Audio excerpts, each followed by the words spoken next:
Amen. Vous pouvez prendre place. Gloire à Dieu. Gloire à Dieu.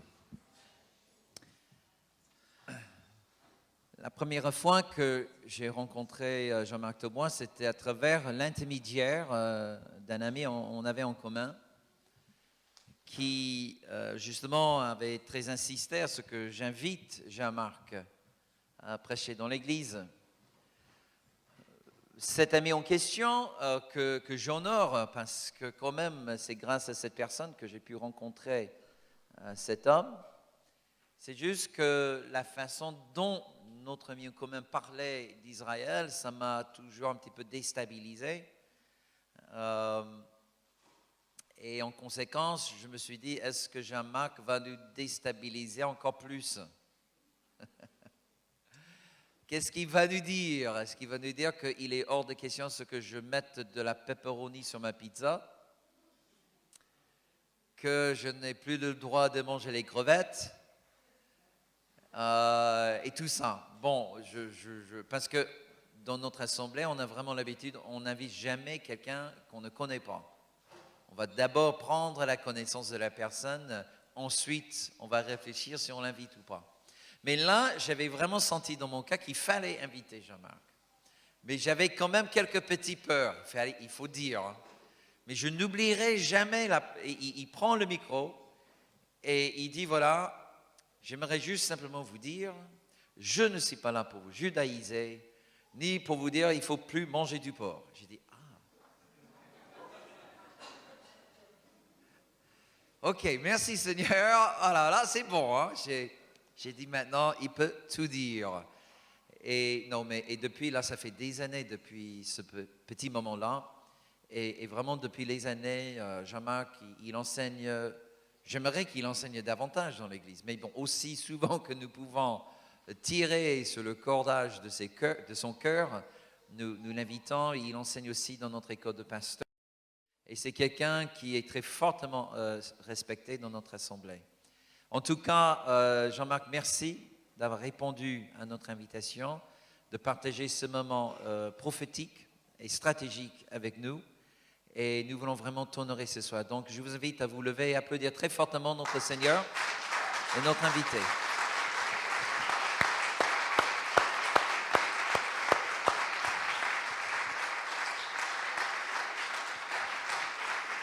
Prends ta liberté.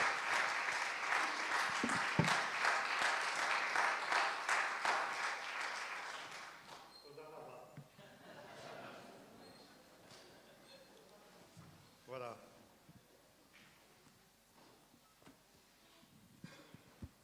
C'est toujours une joie pour moi de venir dans votre église, même si effectivement je ne viens pas très souvent, mais chaque fois que je viens, c'est toujours avec joie. Et donc ce soir, nous avons à parler des racines de notre foi, nos racines qui sont bien sûr dans la tradition d'Israël, parce que Dieu est le Dieu d'Israël. Il y a quelque temps de cela, une personne que je rencontrais me disait qu'elle avait parlé avec son pasteur d'Israël et ce dernier lui avait dit « Moi, mon Dieu n'est pas le Dieu d'Israël. » Alors je suis tombé assis. Je me suis dit si son Dieu n'est pas le Dieu d'Israël, alors quel Dieu a-t-il? C'est Allah. Si Dieu n'est pas le Dieu d'Israël, il n'est le Dieu de personne. Parce qu'il s'est révélé par l'intermédiaire du peuple d'Israël. Et ce soir, j'aimerais que nous introduisions cette réflexion d'abord par une lecture dans l'épître de Paul aux Colossiens, au chapitre 2, et au verset 16. Alors, c'est évidemment, Paul le met d'une manière un peu négative, parce qu'effectivement, il avait affaire à ce courant judaïsant que notre frère Robert dénonçait tout à l'heure, mais on peut aussi voir quelque chose de positif. Que personne donc ne vous juge au sujet du manger et du boire, au sujet d'une fête, d'une nouvelle lune ou des shabbats. C'était l'ombre des choses à venir, mais le corps est dans le Messie. Je voudrais retenir pour nous cette expression, c'était l'ombre des choses à venir. Et la réalité est dans le Messie. Et nous allons essayer justement de faire ce cheminement, d'aller de l'ombre à la réalité.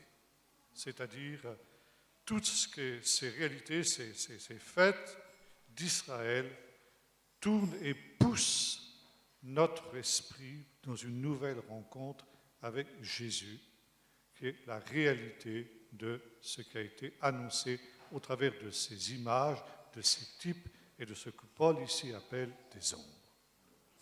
Ce soir, nous allons nous arrêter plus particulièrement sur la dernière des fêtes d'automne. On pourrait dire aussi la dernière des fêtes du calendrier, c'est-à-dire la fête de Sukkot. Sukkot, ça se traduit aussi dans la plupart de nos Bibles par fête des tabernacles. Bon, c'est un ancien mot français qui n'a plus grande signification. Je pense qu'en anglais c'est pareil, tabernacle, ça se dit plus beaucoup, je pense. Et on ne sait pas très bien, quand on parle de fête des tabernacles, tabernacle, en français c'est plutôt un sanctuaire. Par exemple, dans une église catholique, il y a le tabernacle, endroit où est gardée l'hostie, etc. Bon, ça n'a rien à voir avec ça. On traduit maintenant dans les versions modernes par fête des tentes, fête des huttes ou fête des cabanes. Huttes et cabanes, je crois que c'est la traduction la plus exacte. Ce ne sont pas non plus véritablement des tentes, mais bel et bien des cabanes ou des huttes. Nous allons lire quelques versets à ce sujet dans le chapitre 16 du livre de Deutéronome, verset 13. Je lis dans une vieille version, donc il est question de tabernacle, mais vous faites le correctif. Tu célébreras la fête des tabernacles pendant 7 jours, quand tu recueilleras le produit de ton aire et de ton pressoir. Tu te réjouiras à cette fête, toi, ton fils et ta fille, ton serviteur et ta servante, le lévite, l'étranger, l'orphelin et la veuve qui seront dans tes portes. Tu célébreras la fête pendant 7 jours, en l'honneur de l'Éternel ton Dieu, dans le lieu que choisira l'Éternel, car l'Éternel ton Dieu te bénira dans toutes tes récoltes et dans tout le travail de tes mains, et tu te livreras à une joie parfaite. Bon, il y a d'autres textes qui nous parlent de cette fête des cabanes. Je ne vais pas les lire pour gagner un petit peu de temps, mais j'y ferai allusion dans la suite de mon propos. La fête de Sukkot, appelons-la Sukkot, comme ça il n'y aura pas de problème. Vous comprenez que c'est la fête des huttes ou la fête des cabanes. Cette fête est une des 3 fêtes que l'on appelle en hébreu des régalim, c'est-à-dire littéralement des pèlerinages à pied. Il y a dans le calendrier biblique 7 fêtes, mais parmi ces 7 fêtes, 3 ont une importance plus grande que les autres. Ce sont justement ces fêtes que l'on appelle les régalim, les pèlerinages à pied. Et selon la législation biblique, à cette occasion, tous les hommes devaient se rendre dans le lieu que Dieu choisirait pour y faire résider son nom, c'est-à-dire Jérusalem, pour célébrer la fête en l'honneur de l'Éternel. Ces 3 fêtes, c'est d'abord la fête de Pessah, c'est-à-dire la fête de Pâques. La deuxième, c'est la fête de Shavuot, c'est-à-dire la fête de Pentecôte. Et la troisième, la dernière et la plus importante, c'est la fête de Sukkot.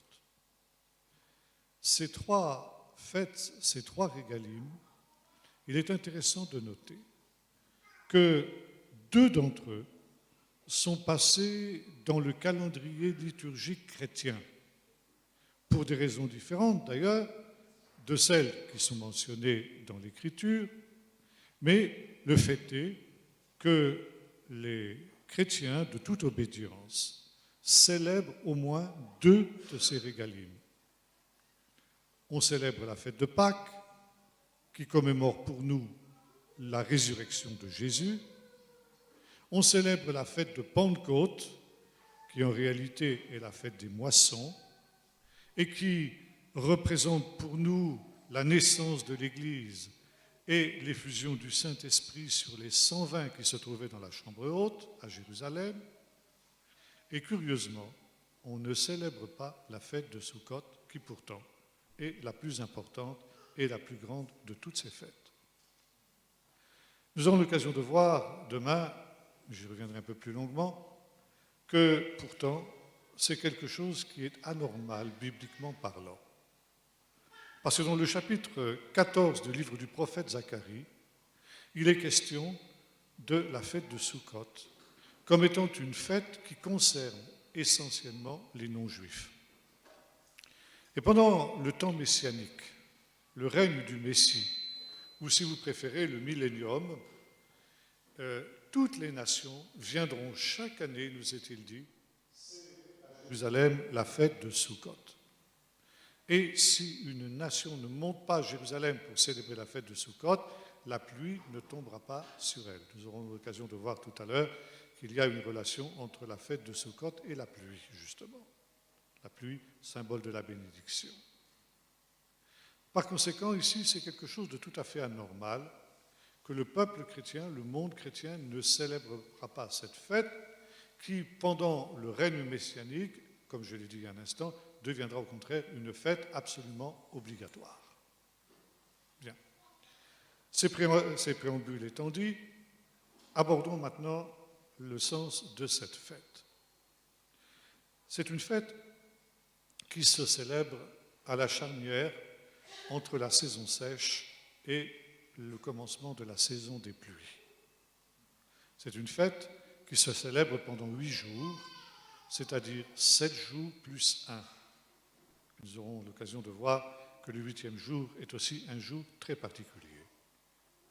Et logiquement, pendant cette période de 8 jours de la fête, doivent tomber les premières pluies, les pluies d'automne, ce qu'on appelle également les premières pluies. Et si les pluies ne sont pas tombées pendant la période de Sukkot, à la fin de cette semaine, on adresse à Dieu des prières spéciales pour la pluie. Ça, j'y reviendrai également demain. Et cette période où va commencer, donc va prendre fin l'été et où commence l'hiver, puisque nous avons 2 saisons en Israël, l'hiver qui est humide et l'été qui est sec. Donc on est à la charnière entre ces 2 saisons. Et c'est aussi l'époque où les Bédouins dans le désert abandonnent les lits des oueds, c'est-à-dire des torrents qui sont à sec la plupart de l'année, parce qu'à partir du moment où la saison des pluies va commencer, il peut y avoir des précipitations abondantes. Et ces oueds qui sont à sec et dans lesquels on s'est installé pendant l'été parce que dans le lit de l'oued, il reste toujours un peu d'eau, donc on peut creuser des puits. Mais à partir du moment où la saison des pluies va venir, il peut y avoir de ces tempêtes d'hiver qui viennent avec une soudaineté effrayante et qui emportent tout. Et les Bédouins abandonnent donc les lits des oueds à cette période, qui sont dans lesquels ils ont vécu sous des tentes de peau de chèvre, et ils vont s'installer sur les rochers. Parce que sur les rochers, on est sûr qu'on ne sera pas atteint par ces tempêtes. Et on va construire non plus des tentes qui risquent d'être emportées par les tempêtes, mais même par le vent, non pas par les pluies, mais par le vent en tout cas, et on va créer des cabanes en dur, d'où justement le terme de Sukkot. Donc ici, ça a déjà un sens, si vous voulez, qui est lié à la météorologie du pays. Notons pour la petite histoire qu'on a été bénis cette année, puisque pendant la semaine de Sukkot, les premières pluies sont tombées, ce qui est toujours un signe de la bénédiction de Dieu. Maintenant, il y a une loi qui se trouve évoquée dans différents passages bibliques, notamment dans plusieurs textes du Deutéronome, où il nous est dit ceci, quand Moïse met en garde le peuple, en lui disant, voilà, tu vas entrer dans un pays où coule le lait et le miel, dans un pays fertile. Tu vas habiter des maisons que tu n'auras pas construites. Tu vas posséder des jardins que tu n'auras pas plantés. Tu vas cultiver des vignes que tu n'auras pas ensemencées, etc. Tu vas donc te trouver ici dans des conditions de confort et d'abondance que tu n'as jamais connues pendant ces 40 années au désert. Ce sera le signe de la bénédiction de l'Éternel, ton Dieu. Mais cette bénédiction peut être aussi un piège pour toi. Car dans cette abondance, tu peux être amené à oublier l'Éternel, ton Dieu. Tu pourras être tenté de le faire et de dire, c'est ma main et c'est ma puissance qui m'ont acquis ces choses. Et garde-toi dans ce temps où tu seras dans l'abondance d'oublier l'Éternel, ton Dieu, et même de te tourner vers des dieux étrangers, les dieux des nations que l'Éternel va chasser devant toi. Et pour éviter justement ce risque que le peuple d'Israël s'installe dans le confort et dans l'abondance, on dit aujourd'hui dans le matérialisme, Dieu a donné cette fête spéciale qu'est la fête de Sukkot. Voyez-vous, ce contre quoi Moïse mettait en garde le peuple d'Israël, c'est quelque chose aussi qui nous concerne. On est parfaitement conscient aujourd'hui que la majorité de nos contemporains se détournent de Dieu, n'éprouvent pas le besoin de chercher Dieu, et même de nombreux chrétiens également sont piégés par ce matérialisme dans lequel nous vivons. Jamais à aucune autre période de l'histoire, aucune génération avant nous n'a joui d'un tel confort, d'une telle abondance, d'une telle sécurité. Et je ne dis pas cela pour nous en plaindre, je dis tout simplement qu'il faut chercher là la raison pour laquelle nos contemporains se détournent de Dieu. Quand on est dans cette abondance, dans ce confort, on n'éprouve pas le besoin de Dieu. Et encore une fois, même des chrétiens peuvent être piégés comme le peuple d'Israël risquait d'être piégé, et Dieu le savait. Et Dieu a donné à Israël cette fête spéciale, une fête où le peuple d'Israël, pendant cette semaine-là, cette semaine de Sukkot, doit déménager, quitter ses belles demeures pour aller revivre dans le désert comme les pères l'ont fait pendant les 40 ans de l'errance au désert. Et le peuple d'Israël doit vivre pendant 8 jours dans des cabanes, donc dans des Sukkoth, semblables à celles dans lesquelles leurs pères ont vécu pendant cette période de l'hiver. Et cette prescription est encore aujourd'hui gardée par le peuple d'Israël. Et quand vient cette période de Sukkot, on a célébré la fête maintenant il y a déjà quelques semaines, elle est déjà passée, c'était fin septembre. On peut voir un peu partout dans les jardins, même ceux qui n'ont pas de jardin par exemple, vont construire la soukha sur leur balcon. Et partout on voit des Sukkot qui sont installés par les Israélites. La soukha, il y a des règles très précises pour la construire. Elle ne doit pas être fabriquée avec des matériaux fabriqués par l'homme. Par exemple, pas des planches taillées. On n'a pas le droit d'employer des clous.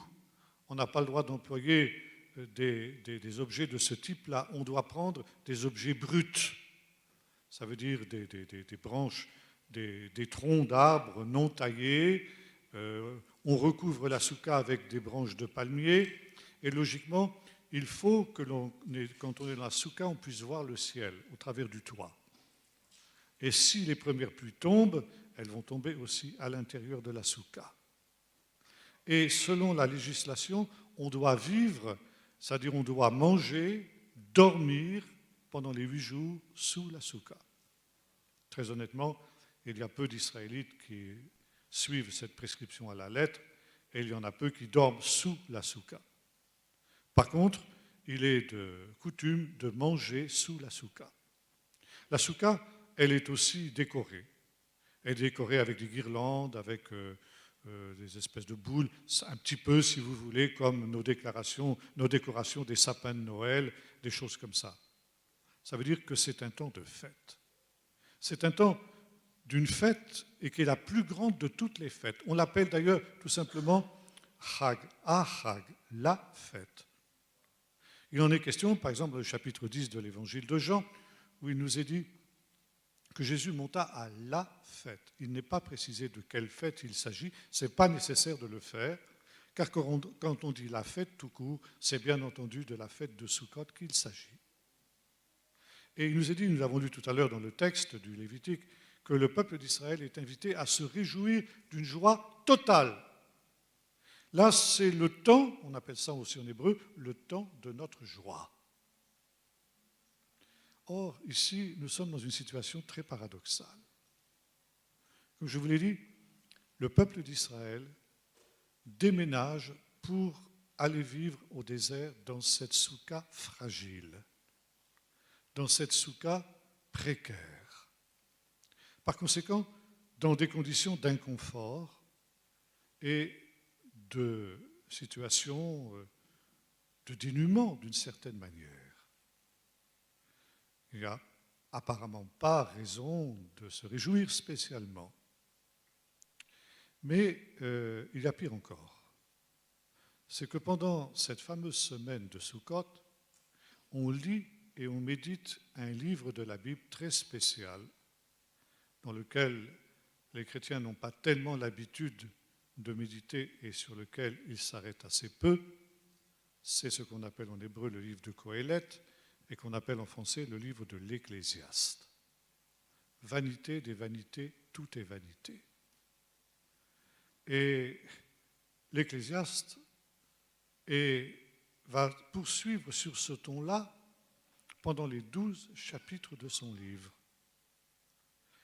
Et il s'attache à démontrer que rien n'a d'importance sur cette terre, que tout sur cette terre passe, que tout finalement ne sert à rien du tout. Tout ce que tu feras, toutes les œuvres de tes mains, il n'en restera rien. Ce que tu as eu beaucoup de mal à réaliser dans cette vie, eh bien, disparaîtra et rien ne te survivra. L'homme est ainsi fait qu'il cherche toujours à se survivre par ses œuvres.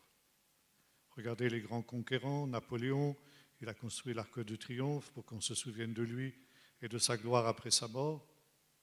L'Arc de Triomphe, il existe encore, mais un jour il disparaîtra lui aussi. Et de la gloire de Napoléon, il ne restera rien. Ce qu'un temps a fait, et c'est le poème du temps qu'on trouve dans le livre de l'Ecclésiaste, un autre temps le détruira. Par conséquent, l'Ecclésiaste dit, finalement, ne te fatigue pas trop. Ne fais pas trop de choses. Sois réaliste et dis-toi bien que de tout ce que tu fais, rien ne subsistera. Vanité, vanité, tout passe. Tout est poursuite du vent. Tout est vide, zéro, néant. Et tout retourne au néant. Alors vous allez me dire, comment se fait-il que dans cette fête, qui est une fête de joie, on lit un livre aussi pessimiste que celui-là? Parce que quand on lit le livre de l'Ecclésiaste, on n'a pas tellement envie de rire, n'est-ce pas?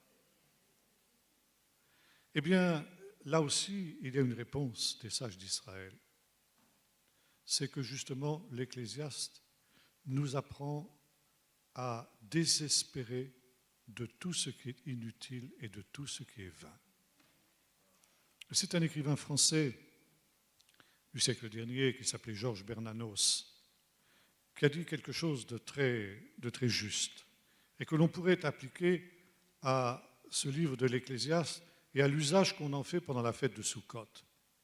Il a dit ceci, seul celui qui a appris à désespérer des choses qui trompent peut espérer dans celles qui ne trompent pas.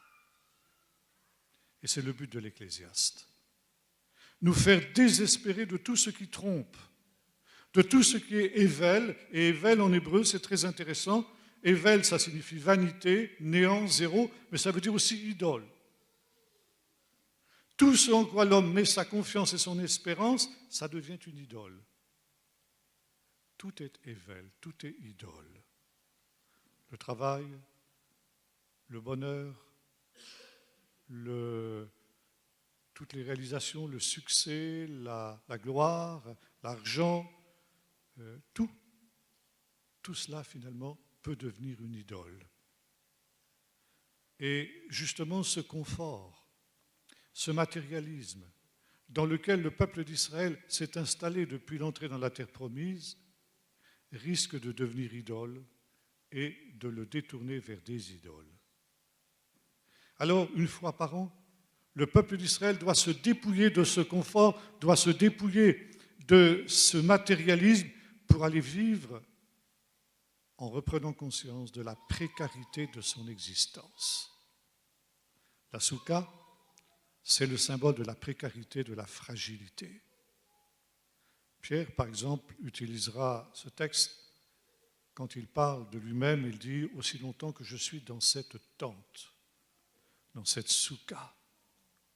Ça veut dire le corps humain. Un souffle le détruit. Et Jacques aussi le dira, qu'est-ce que vous êtes? Vous êtes une vapeur qui paraît pour un peu de temps. Mais comme le disait Pascal, n'ayant pu vaincre la souffrance et la mort, l'homme a choisi, pour être tranquille, de ne pas y penser. Et le temps de Sukkot est là justement pour rappeler à l'homme, l'Israélite, mais je dirais au-delà de l'Israélite aussi à chacun d'entre nous, la précarité, la fragilité de son existence. Et voilà, vivre sous cette cabane fragile pendant 8 jours, c'est dire ma vie, mon existence, elle est aussi fragile, aussi dérisoire que cette cabane que j'ai construite. Elle est aussi éphémère que cette cabane que j'ai construite. Et c'est alors que on peut ainsi se rapprocher de Dieu. Car comme je disais tout à l'heure, le matérialisme, le confort, la vie facile, l'abondance, ce sont des choses qui nous détournent de Dieu. C'est une des raisons pour lesquelles Jésus a tellement fustigé la richesse. Non pas que la richesse soit un vice en soi, ni la pauvreté une vertu, on l'a pensé, mais ce n'est pas ce que Jésus a voulu dire. Mais Jésus a montré qu'il est beaucoup plus difficile d'être riche que d'être pauvre, spirituellement parlant. Et l'homme de Dieu disait, ne me donne ni pauvreté ni richesse, de peur que dans la pauvreté je ne te maudisse, mais que dans la richesse je ne t'oublie. Et c'est toujours le danger. Et quand le peuple d'Israël se dépouille de ses richesses pour aller vivre une fois par an dans les tentes, eh bien soudain, il prend conscience de sa véritable nature. Maintenant, je vous ai dit que la fête de Sukkot, elle se célèbre 7 jours plus 1. 7 jours, d'abord, c'est aussi une notion qui a en relation avec l'agriculture, comme toutes les fêtes d'Israël. La fête de Pâques, c'est le début de la moisson des orges. La fête de Pentecôte, c'est la fin des moissons des blés. Et la fête de Sukkot s'appelle aussi Chag Asif. Ça veut dire la fête des récoltes, la fête du rassemblement. C'est l'époque où l'on a terminé les vendanges, c'est l'époque où l'on recueille les derniers fruits des arbres, par exemple les olives, les dattes, c'est surtout les dattes, c'est l'époque où les dattes arrivent à maturité. Et vous savez que lorsqu'on avait fait ces récoltes, on les apportait au temple de Dieu comme prémices et en offrande. Et lorsque l'on a terminé ces récoltes, le 8e jour de Sukkot, qu'on appelle Shmini Atzeret, c'est-à-dire le 8e jour qui est ajouté, alors on présente à Dieu ses offrandes dans le temple. Et voyez-vous, la fête qui commence dans les cabanes s'achève dans le temple. Et le temple, c'est exactement l'opposé de la soukha. Pendant plusieurs siècles, l'arche de Dieu, c'est-à-dire le Seigneur lui-même, a vécu sous une tente, sous un tabernacle, sous une soukha. Et vous vous souvenez comment David avait eu à cœur de construire un temple à l'Éternel, un temple en dur. Dieu lui avait dit, ce n'est pas toi qui le feras, parce que tu as été un homme de guerre, ce sera ton fils, le pacifique, celui qui sortira de tes entrailles, Shlomo, Salomon, le pacifique, qui construira le temple. Et dès qu'il est sur le trône de son père, Salomon entreprend de construire le temple. Ce temple, nous lisons dans le livre des rois et dans le livre des chroniques qu'il va être inauguré pendant la fête de Sukkot. C'est la raison pour laquelle la fête de Sukkot est aussi la fête du temple. Et c'est le 8e jour après la fête de Sukkot que Salomon a inauguré et consacré le temple qu'il venait de construire à l'Éternel, et on a célébré une 2e semaine de fête à cause de la construction du temple. Le temple, c'est le contraire de la soukha parce que c'est une demeure stable, solide. Et dans le livre des psaumes en particulier, le temple, c'est l'image de l'Éden, c'est-à-dire du paradis. Il y a les chérubins, il y a l'arbre de vie, il y a les fleuves qui sortaient de l'Éden, etc. Bref, il y a une réédition de l'Éden. Et voyez-vous, il y a un cheminement qui se fait à la période de Sukkot. Un cheminement qui va depuis cette prise de conscience de la précarité, depuis cet apprentissage qui nous amène à douter et à désespérer des choses vaines, dans lesquelles, en général, les hommes mettent leur espérance et que nous sommes tentés, nous aussi, d'honorer inconsciemment ou instinctivement parce que nous vivons au milieu d'un peuple qui honore ces choses. Le confort, le bien-être, le matérialisme, le travail, le bonheur, une foule de choses qui sont finalement des choses qui passent et qui sont des choses vaines, mais qui occupent tellement, qui nous préoccupent tellement, tellement d'ailleurs qu'elles nous obscurcissent la vision céleste. Et lorsque le peuple d'Israël a remis toutes ces choses en question, à la lecture et à la méditation du livre de l'Ecclésiaste, alors il se tourne vers Dieu. Et le livre de l'Ecclésiaste se termine d'une manière tout à fait intéressante.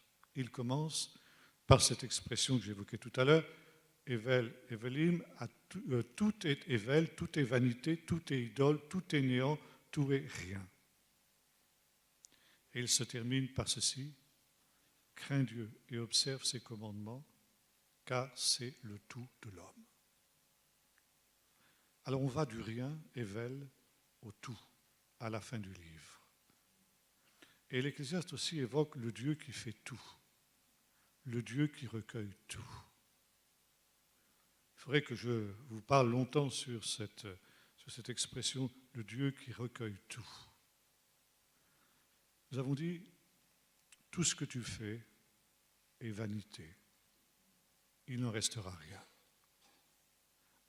Rien ne te survivra d'une manière durable, même ce que tu auras cru transmettre aux générations futures.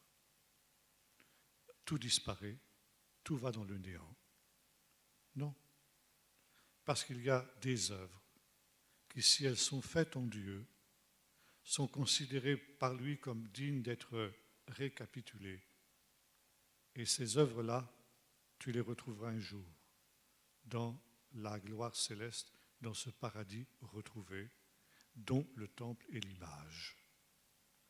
On va donc du rien, la soukha, au tout, le temple. Le temple qui est la demeure stable de Dieu, l'Éden vers lequel le peuple de Dieu est en marche. Et Sukkot, c'est un cheminement, c'est une marche. Comme je le disais, on célèbre cette fête pendant 8 jours et les repas, on les prend sous la soukha, surtout le repas du soir. Et selon la tradition juive, chaque soir, on accueille sous la soukha un hôte biblique. Le premier soir, on accueille Moïse. Le deuxième soir, le premier soir, on accueille Abraham, excusez-moi. Le deuxième soir, on accueille Isaac. Le troisième soir, on accueille Jacob. Le quatrième soir, on accueille Moïse. Le cinquième soir, on accueille Aaron. Le sixième soir, on accueille David. Le septième soir, on accueille Salomon. Et le huitième soir, on accueille le Messie. C'est toute l'histoire du peuple d'Israël qui passe en revue. Et pendant ces 8 jours, on revit toute l'histoire du peuple d'Israël. C'est un cheminement depuis l'origine du peuple jusqu'à la fin l'ère messianique, le temps messianique, dont l'époque de Sukkot est aussi l'anticipation, parce que la fête de Sukkot, c'est la fête messianique par excellence. Et pendant la fête de Sukkot, on va faire 2 autres lectures, 3 autres même. On va lire d'abord le chapitre 37 du livre du prophète Ézéchiel sur la résurrection des ossements desséchés. Parce que c'est au moment de l'époque messianique qu'aura lieu non seulement la résurrection du peuple d'Israël, mais également la résurrection des morts, tout simplement. Et c'est l'anticipation de la résurrection des morts. Et cette anticipation, elle est en relation avec les premières pluies, les pluies d'automne dont je parlais tout à l'heure. Les sages ont dit, le jour des premières pluies est aussi important que le jour de la résurrection des morts. Parce que quand viennent les premières pluies, c'est le pays tout entier qui ressuscite. Pendant 6 mois, il n'est pas tombé une seule goutte d'eau sur la terre d'Israël. Et quand on arrive à cette période de Sukkot, à la fin de l'été, tout est sec, tout est brûlé par le soleil, c'est véritablement le retour au désert. Et quand tombent les premières pluies, c'est très spectaculaire. Les premières pluies, en général, elles tombent peu de temps, 1 heure, 2 heures, 3 heures maximum, ça s'arrête aussitôt, le soleil revient. Mais elles tombent d'une manière très violente. Et lorsque le soleil est revenu, dans les heures qui suivent et les jours qui suivent, tout le pays renaît, refleurit, le désert en particulier. Et c'est spectaculaire de voir comment, après les premières pluies, le désert se couvre de fleurs, et de fleurs magnifiques. J'ai mon fils qui, depuis 5 ans, vit dans le désert, et il nous a fait des photos magnifiques des fleurs du désert qui sortent après l'apparition des premières pluies. C'est comme une résurrection. Et voyez-vous, la fête de Sukkot est l'image de la résurrection. On lit aussi le texte du cantique de Moïse qu'on appelle cantique Azinu, ça veut dire « Écoutez cieux et je parlerai ». Que ma parole soit comme la pluie et que les propos de ma bouche comme la rosée. Or, Isaïe 55 nous dit de la même manière que la pluie et la neige ne tombent pas sur la terre sans avoir donné du pain à celui qui sème et d'avoir permis à ceux qui travaillent la terre de récolter, ainsi en est-il de la parole qui sort de ma bouche. Elle ne retourne pas à moi sans avoir accompli son effet, la raison pour laquelle je l'ai envoyée. Donc ici, on est en relation directe avec la pluie. La pluie, image de la résurrection des morts, car c'est comme si le pays tout entier ressuscitait.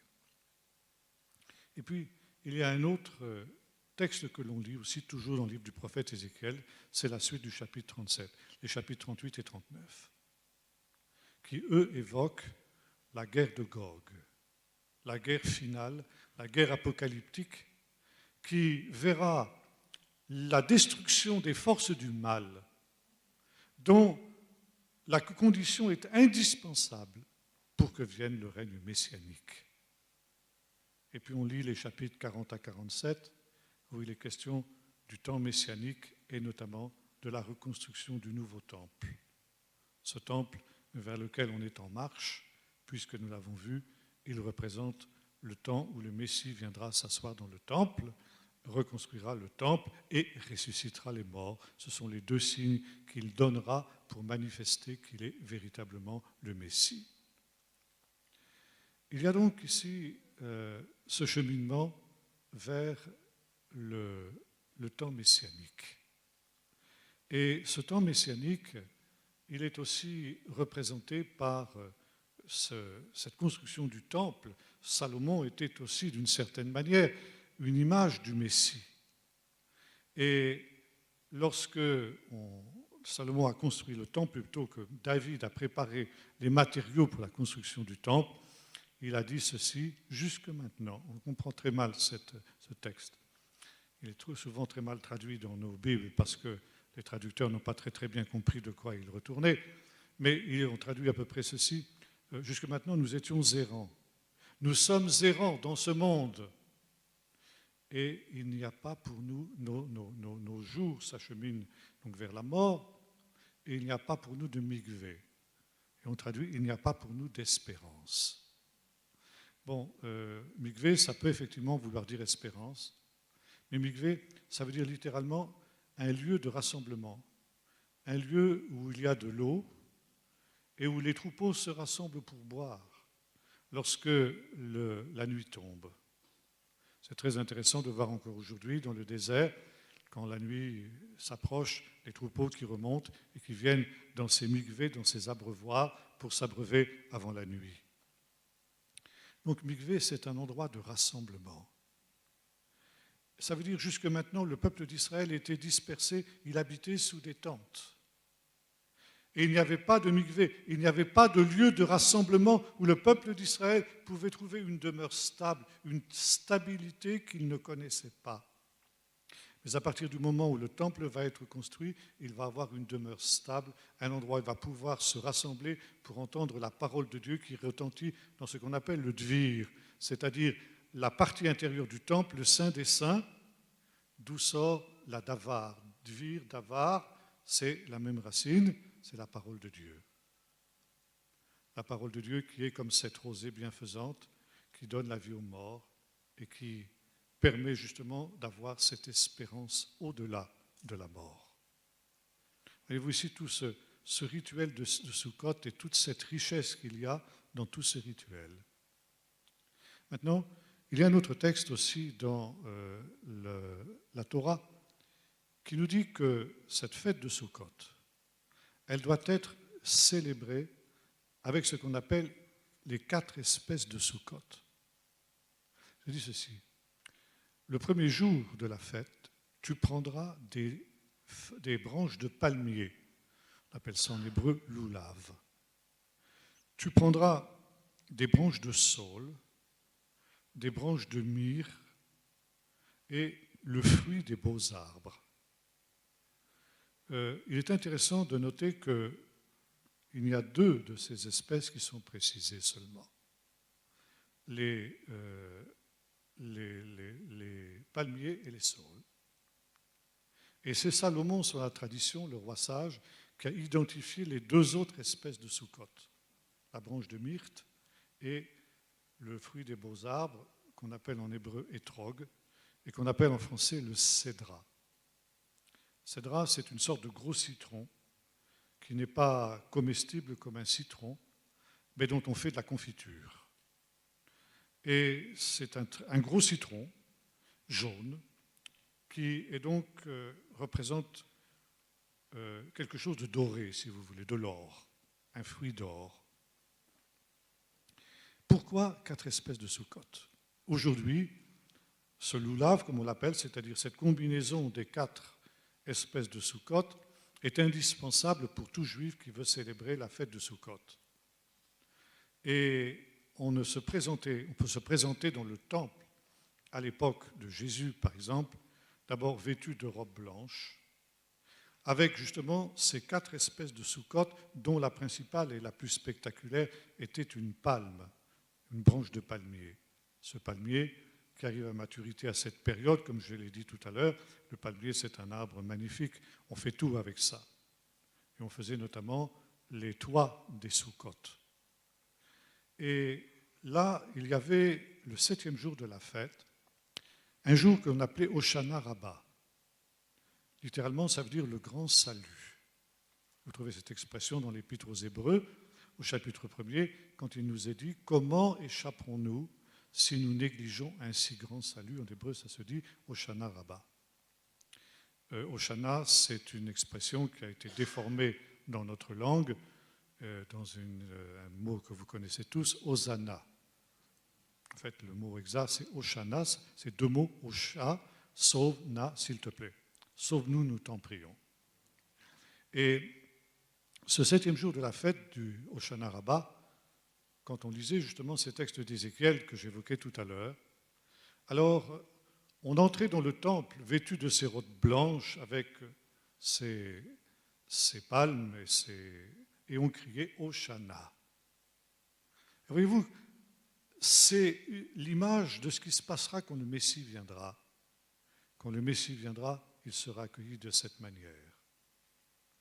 Peut-être que maintenant, ça vous aide un peu à comprendre ce qui s'est passé le jour des rameaux, quand Jésus est entré à Jérusalem sur l'âne, où la foule a coupé des branches de palmier et a crié ce même cri, Hoshana ben David, Baruch haba b'Shem Adonai, béni soit celui qui vient au nom du Seigneur. Donc le Messie, c'est une acclamation messianique. Et le jour des rameaux, il y a eu télescopage, si j'ose dire, entre la fête de Pâques, qui allait se célébrer quelques jours après, et la fête de Sukkot, ultime, la fête de Sukkot dernière, quand viendra le Messie, et où on l'accueillera justement avec ses cris d'acclamation et avec ces fameuses branches de palmier, ces fameux loulavim. Donc ici, 4 espèces de Sukkot. Pourquoi ces 4 espèces et qu'est-ce qu'elles représentent? Je vous ai dit tout à l'heure que la fête de Sukkot, c'est une fête aussi du souvenir. J'ai parlé de ces 7 soirées, ces 8 soirées très exactement, où l'on accueille un hôte biblique à la table de la Soukha. Et je vous ai dit, c'est toute l'histoire du peuple d'Israël que l'on revit, qui passe en revue pendant ces 8 jours de la fête. Et les 4 espèces de Sukkot sont aussi des objets qui rappellent les étapes de l'histoire du peuple d'Israël et plus particulièrement de la sortie d'Égypte. La première de ces 4 espèces, c'est la branche de palmier. Le palmier, c'est par excellence un arbre du désert. Et par conséquent, il évoque le séjour de 40 ans des Israélites au désert. Le deuxième de ces espèces, c'est la branche de saule. Le saule, c'est un arbre qui pousse près des courants d'eau. Et lorsque les Israélites sont entrés dans la terre promise, ils ont traversé le Jourdain. Et sur les bords du Jourdain, il y avait des saules. Et par conséquent, venir devant l'Éternel dans le temple avec des branches de saule, c'est en quelque sorte célébrer le souvenir de la traversée du Jourdain. Deuxième étape de l'histoire du peuple d'Israël. Quand le peuple d'Israël est arrivé dans le pays, il a traversé le Jourdain, il a trouvé une région qui était somme toute assez peu peuplée. Elle était à l'état sauvage. Et c'est la raison pour laquelle la Bible emploie cette expression pour désigner le pays d'Israël, le pays où coule le lait et le miel. Alors on se méprend souvent sur cette expression. Quand nous parlons de miel, nous pensons essentiellement à du miel d'abeilles. Il y avait des abeilles en Israël à cette époque-là, mais ce n'était pas très très répandu. Il faudra attendre l'époque de Salomon pour que les abeilles soient apprivoisées et élevées à une grande échelle. Mais le miel dont il est question, c'était le miel de dattes. Ça veut dire que quand vient cette saison de Sukkot, si les dattes qui poussent à l'état sauvage, c'était le cas par exemple dans la vallée du Jourdain, ne sont pas récoltées, elles se dessèchent et elles laissent couler à terre une espèce de sirop qui ressemble à du miel. Et quand vous traversez justement une palmeraie à cette période de l'année, vous avez ce miel qui est par terre. Vous vous souvenez peut-être de cet épisode où Jonathan, le fils de David, le fils de Saül, qui poursuit les Philistins en fuite, et le père a ordonné que personne ne prenne de nourriture avant qu'il se soit vengé de ses ennemis, va tremper le bout de son bâton dans du miel qui est par terre. Quand j'étais petit garçon à l'école du dimanche et que je lisais ce texte, je disais du miel par terre, du miel des abeilles comme ça, sur des kilomètres et des kilomètres, je ne comprenais pas ça.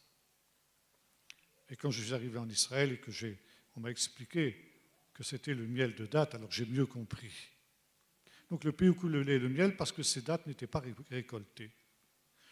Et ça, c'était dans les vallées, la vallée du Jourdain en particulier. Et puis sur les montagnes d'Israël, il y avait les chèvres sauvages qui donnaient du lait, d'où l'expression pays du lait et du miel. Mais sur les montagnes, il y avait un végétal qui poussait, qui était le principal, c'était le myrte. Le myrte qui donne d'ailleurs, qui sert aussi en parfumerie, et qui a cette propriété, c'est qu'il est pratiquement indestructible. Vous pouvez le brûler et il repoussera toujours.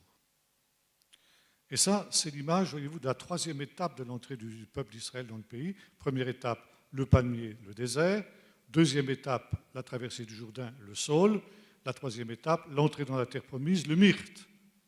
Le myrte, que vous retrouvez par exemple aussi dans la vision de Zacharie, où pendant les 70 ans d'exil, le pays était revenu ce qu'il était avant l'entrée des Israélites dans la terre promise, et il y avait des myrtes. Il a vu 4 chevaux qui étaient au milieu des myrtes. Ça veut dire qu'on a beau détruire le peuple d'Israël, on peut le brûler, il repousse toujours, il renaît toujours. Et puis il y a la quatrième des 4 espèces, l'étrog, le cédra, donc le fruit doré, qui représente l'arbre du paradis, l'arbre de vie.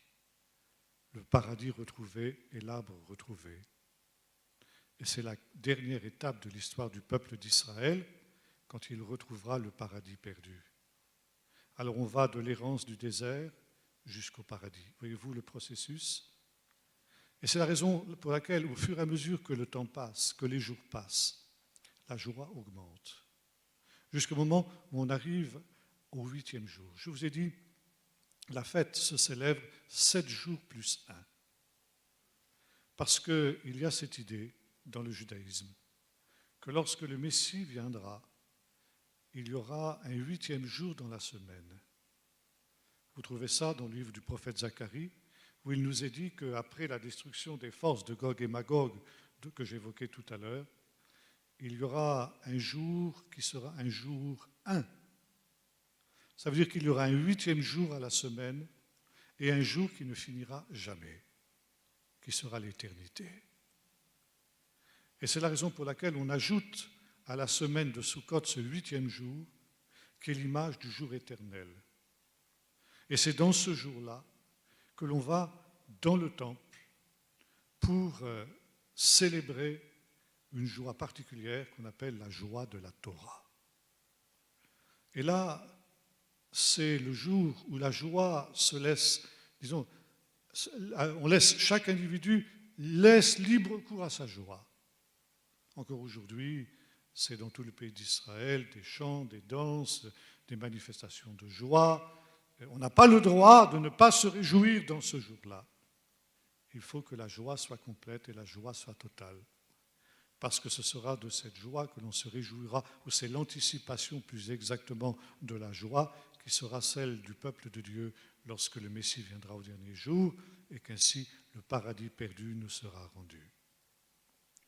Alors voyez-vous ici ce temps qui était l'ombre des choses à venir. Mais en quoi est-ce que justement en tant que chrétiens nous sommes concernés par ces choses? Comme disait notre frère Robert tout à l'heure, je ne vais pas vous inviter à faire une souka dans votre jardin ou sur votre balcon à cette période de l'année.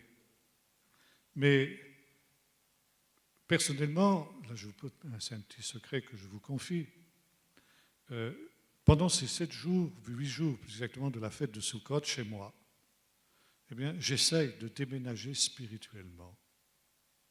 Et méditant tous ces textes que j'ai évoqués tout à l'heure, c'est aussi une espèce de prise de recul, de prise de distance par rapport à ce qu'est la vie quotidienne, la vie qui a ses bons côtés, c'est vrai, mais qui peut aussi nous amener à cet assoupissement spirituel, cet amollissement, pour essayer de retrouver le sens et de la précarité de la vie humaine et de la stabilité des promesses de Dieu. Et c'est tout ce cheminement qui va donc depuis cette prise de conscience, cette reprise de conscience de la précarité pour aller jusque dans l'éternité, jusque dans cette demeure stable, ce temple céleste qui est aussi le corps de Jésus, qui n'est pas un temple fait de main d'homme, mais qui est une réalité présente dès maintenant et qui est la garantie justement de cette éternité bienheureuse que le Seigneur nous promet. Et comme le disait Bernanos, je citais tout à l'heure ce texte, ce n'est que lorsqu'on a appris à désespérer des choses qui trompent que l'on peut apprendre à espérer des choses qui ne trompent pas. Et c'est effectivement quelque chose de très très riche. Et enfin, ce sera mon dernier mot, et ça j'y reviendrai demain plus en détail. Le dernier jour de la fête, c'est-à-dire le 7e jour, pas le 8e, le 7e, du temps où le temple existait, le grand prêtre offrait sur l'autel 70 taureaux. Pour chacune des 70 nations qui, selon la tradition juive, forment l'humanité, 70 nations qui sont évoquées dans le chapitre 10 de la Genèse, qu'on appelle la table des nations. Et ainsi, en sacrifiant ces taureaux, le grand prêtre anticipait le temps que j'évoquais tout à l'heure, décrit dans Zacharie 14, où les nations viendraient aussi à Jérusalem pour célébrer la fête de Sukkot. Je vous disais tout à l'heure que Sukkot est le seul des 3 pèlerinages à pied que les chrétiens ne célèbrent pas. Et pourtant, c'est celle qui les concerne le plus. Alors évidemment, ce temps viendra où cela sera célébré. Bon, déjà aussi, certains d'entre vous savent que des chrétiens évangéliques, depuis les années 80, ont pris l'initiative d'anticiper ce temps et font venir chaque année à Jérusalem pour la fête de Sukkot des gens de toutes les nations, enfin des chrétiens de toutes les nations qui défilent dans Jérusalem comme elles le feront au dernier jour pour célébrer la fête de Sukkot. Alors c'est très intéressant de participer à ce genre de manifestation. Si vous en avez l'occasion, je vous y encourage, c'est une expérience très riche. Mais même si vous ne le faites pas, il y a en tout cas une manière de célébrer la fête de Sukkot, comme le dit le texte de Colossiens que j'évoquais tout à l'heure, c'était l'ombre des choses à venir. Et voyez-vous, l'ombre est très riche parce que l'ombre nous conduit vers la réalité. Quand vous ne voyez pas quelqu'un, mais vous voyez son ombre, vous dites, tiens, il n'est pas loin. Et vous n'avez qu'à suivre cette ombre et puis vous allez directement arriver à la personne. Alors aujourd'hui, il y a aussi le véritable temple, le temple du corps de Jésus qui parfois nous a été perdu de vue. Peut-être que justement, au travers de l'ombre des choses à venir, nous pouvons retrouver ces réalités. Et là, il y a à la fois cette nécessité de ce dépouillement intérieur, apprendre à se dépouiller, à revenir dans des choses de base, des choses simples, pour prendre conscience du besoin que nous avons de Dieu, de sa présence, de sa bénédiction, et en même temps que nous prenions conscience de cette nécessité pour nous d'aller de l'avant. Et alors, ce qui pourrait être tristesse, parce que c'est vrai que, comme nous disions tout à l'heure, ce n'est pas toujours très agréable de prendre conscience de son dénuement, mais cela se termine justement dans la joie. La joie parce que le Seigneur justement nous revêt. Et comme je vous disais tout à l'heure, on entrait dans le temple le 7e jour, vêtu de vêtements blancs. On en parlera demain quand on verra la scène de Sukkot biblique dans le livre de l'Apocalypse. Et là, donc, le vêtement blanc est le symbole aussi de la gloire à venir. On va, voyez-vous, du zéro à l'infini, du rien au tout, de la vanité au Dieu qui fait tout, au Dieu qui donne tout, et qui rappelle ce qu'est le tout de l'homme, craint Dieu et observe ses commandements. Sukkot, nous le verrons demain, c'est aussi la fête de la Torah, les commandements de Dieu. Crains Dieu et respecte ses commandements, car c'est le tout de l'homme. Le rien et ou le tout, finalement, c'est ce cheminement où l'on se dépouille de tout ce qui n'est pas le tout, pour revêtir le tout véritable, celui que Dieu nous donne, ce vêtement de gloire dont il nous revêtira au dernier jour, quand nous rentrerons dans la Jérusalem céleste qui tout entière sera un temple. Nous allons prier. Seigneur notre Dieu, tu veux nous apprendre, comme tu l'avais appris à ton peuple d'Israël, à désespérer de tout ce qui trompe. Et tu sais, Seigneur, que peut-être dans notre société, dans notre génération, plus que dans aucune autre génération, il y a tellement de mirages, il y a tellement de choses qui trompent, de fausses espérances, dans lesquelles les hommes, y compris les hommes que nous sommes, sont invités à mettre leur confiance, leur foi, leur attente. Et toi, Seigneur, tu veux nous dire, toutes ces choses sont vanité, néant, rien. Et Seigneur, tu veux nous en dépouiller parce qu'elles nous éloignent de toi. Mais si tu veux nous revêtir des biens véritables, et tu veux, Seigneur, que dépouillés des fausses espérances, nous apprenions à aspirer, à désirer les biens véritables. Alors, Seigneur, donne-nous cette attitude intérieure de telle manière que nous puissions souhaiter, désirer, nous approcher toujours plus de ce tout que tu donnes, toi qui fais tout et qui donne tout, toi qui recueilles tout ce qui a fui.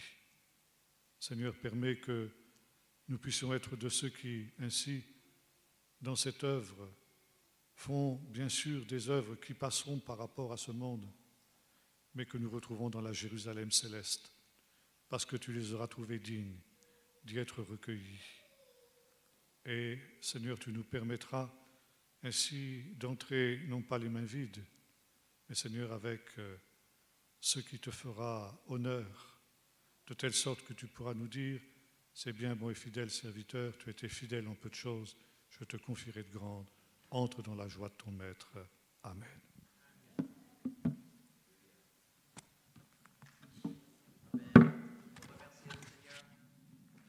Alléluia. Gloire à Dieu. Alléluia. Si je peux avoir le groupe de louanges. Et ce qu'on va faire, on va entrer dans un temps d'adoration. Donc, à un moment donné, on va prier ensemble. Et l'objectif de cette prière est particulièrement orienté vers les membres de Bon Berger parce que, quoique nos amis qui viennent d'ailleurs sont tout à fait les bienvenus à participer dans ce temps de prière, mais pour moi, ce qui était vraiment important, c'est de pouvoir marquer ce moment en disant, OK, nous, en tant qu'assemblée, même bien évidemment toute l'assemblée n'est pas présente, mais on va faire ce geste prophétique en disant, Seigneur, au nom de l'assemblée, nous serons une église qui te reconnaît en tant que Dieu d'Israël et nous allons faire notre mieux pour t'honorer en tant que le Dieu des fêtes et on va honorer les fêtes de Dieu. Comment? Bon, là c'est toute une autre question. Il y a la forme, il y a le fond et je crois que surtout pour nous, en ce qui concerne les nations, Dieu commence le travail toujours à l'intérieur. Et ce travail intérieur, c'est comme ça que la grâce de Dieu agit. Il ne commence pas au début à l'extérieur. Mais il commence toujours la grâce à l'intérieur de la personne. Amen. Il fait quelque chose à l'intérieur qui se manifeste au fur et à mesure à l'extérieur. Amen. Donc c'est pour ça qu'au même temps, c'est très important. Je n'ai aucune envie qu'on tombe dans un extrême à gauche ou à droite. Dieu, il a quelque chose pour nous. Amen. On est en chemin.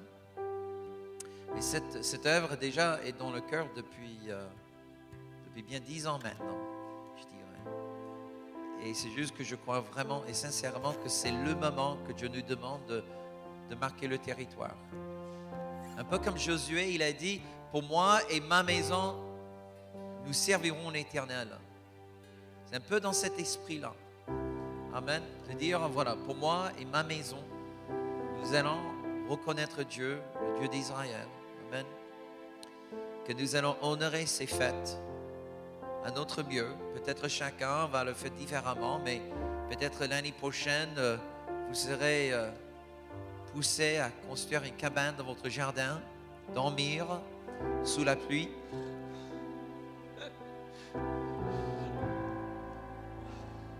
Peut-être il va neiger en octobre l'année prochaine, on ne sait rien. C'est quand même une période un peu... Si c'était août, là, ce ne serait pas de problème. Mais bon. C'est une chose de dormir dans une cabane au milieu du Negev, une autre en bois de Vincennes. Tu vois, c'est un petit peu différent. Mais Dieu reste toujours Dieu. Amen. Dieu reste toujours Dieu. Bon, levons-nous tous dans la présence de Dieu. peut-être juste avant de se mettre dans ce temps d'adoration et prière par la suite, il est important pour nous. Bon, nous avons le docteur Jean-Marc demain matin et nous allons recevoir une offrande pour lui de la part de l'Église. C'est aussi une façon d'honorer Dieu et d'honorer cette fête, honorer le Dieu de la fête. C'est aussi en honorant celui que Dieu a envoyé. Et je ne sais pas pour vous, je ne vais pas faire tout un discours sur l'offrande, c'est pas ça. C'est juste, nous sommes en train de construire une culture qui n'existe pas en France. Et sur ce point-là, je suis convaincu que je ne me trompe pas. La culture d'honneur, peut-être cette culture existait à une époque, mais elle n'existe plus. Surtout quand vous regardez nos jeunes, difficile à retrouver une culture d'honneur parmi eux. Donc, le mot honoraire vient du mot honneur. C'est une façon matérielle à montrer un respect, à montrer un honneur. Donc, c'est pour ça que c'est important. Maintenant, pour les gens de Bon-Berger, vous saurez déjà que demain matin, nous allons recevoir une offrande. Vous pouvez honorer Dieu ce soir si vous le souhaitez. Pour nos invités, vous pouvez aussi participer à cela. Je pense que c'est juste important. Amen. Avant de procéder, avant de lever notre voix et honorer notre Dieu, il est important de juste dire, Seigneur, nous reconnaissons le don que tu nous as envoyé. Alléluia. Vous savez, cet homme, c'est un véritable bijou en France. Et tous les bijoux, tôt ou tard, se font remarquer par les forces de l'ennemi et ils payent un prix pour ce travail. Et je crois que c'est aussi important de dire, écoute, en France, il n'y a pas que des adversaires, il n'y a pas que des attaques, il y a ceux et celles qui s'associent, qui font partenaires et qui sont vraiment reconnaissants pour la grâce divine que Dieu a déversée dans cette vase. Donc, si vous êtes avec moi, prions et laissons Dieu guider votre cœur. Okay? Alléluia. Papa, nous voulons t'honorer ce soir. Déjà, tu nous as bénis, tu nous as enrichis par ta présence, ainsi que par ta parole. Et maintenant, nous voulons tout simplement faire cette offrande, cet geste envers toi pour t'honorer, pour te dire merci pour ce don précieux que tu as suscité, que tu as élevé dans le corps de Christ en France. Combien la France est bénie d'avoir un tel enseignant de ce genre, et combien nous sommes bénis de marcher avec lui, de faire partenariat avec lui dans toutes les œuvres diverses que tu lui as confiées, Seigneur. Ce soir, nous prions une pleine bénédiction sur Jean-Marc et sur son épouse. Nous prions une bénédiction aussi sur ce travail de traduction de Bible, ainsi ce travail d'enseigner ton corps, ton Église, sur ses racines. Seigneur, tu lui donnes une bonne santé, une longue vie au nom de Jésus. Et pour tous ces déplacements à droite et à gauche, partout en France, ainsi qu'à l'international, tu le bénis et tu le protèges au nom puissant de Jésus. Au nom puissant de Yeshua, Seigneur, tu protèges cet homme. Alléluia. Et tu le bénis richement. Richement. Tu vois parfois les projets qui tiennent à cœur et qui sont difficiles à faire parce qu'il manque les finances nécessaires. Mais Seigneur, tu libères maintenant les finances célestes. Alléluia. Au nom de Jésus. Pour que cette vision ne soit en aucun cas frustrée par un manque de provision. Alléluia. Seigneur, tu touches ton cœur, tu touches ton peuple. Alléluia. Pour que cette culture d'honneur s'installe dans nos vies. Alléluia. Au nom de Jésus. Au nom de Jésus. Donc, si vous pouvez, prenez juste un instant de préparer votre offrande. Nous n'avons pas des enveloppes, désolé. Si vous voulez faire un chèque, vous pouvez le mettre à l'ordre de ACBB, Assemblée chrétienne du Bon Berger. Et puis, nous ferons le transfert nécessaire à son association pour qu'il puisse recevoir l'intégralité de cette offrande ce soir. Pour nos internautes qui regardent, ne pensez pas que Dieu ne pourrait pas vous parler. Il est vrai que nous n'avons pas encore la capacité à travers le site internet de faire des dons. Mais si vous êtes de Bon Berger, demain, amenez votre don au culte. D'accord? Sinon, le plus facile, c'est simplement d'envoyer un chèque à l'adresse de l'église que vous trouverez aussi sur le site de Bon Berger. OK? Merci. Prenons tous un instant de préparer cela. On va entrer dans un temps d'adoration. Et pendant ce moment aussi, il va y avoir un temps de prière. OK? On va juste laisser le Saint-Esprit guider ce temps. Alléluia. Merci aux frères qui vont distribuer les corbeilles. Alléluia. Louons le Seigneur ensemble.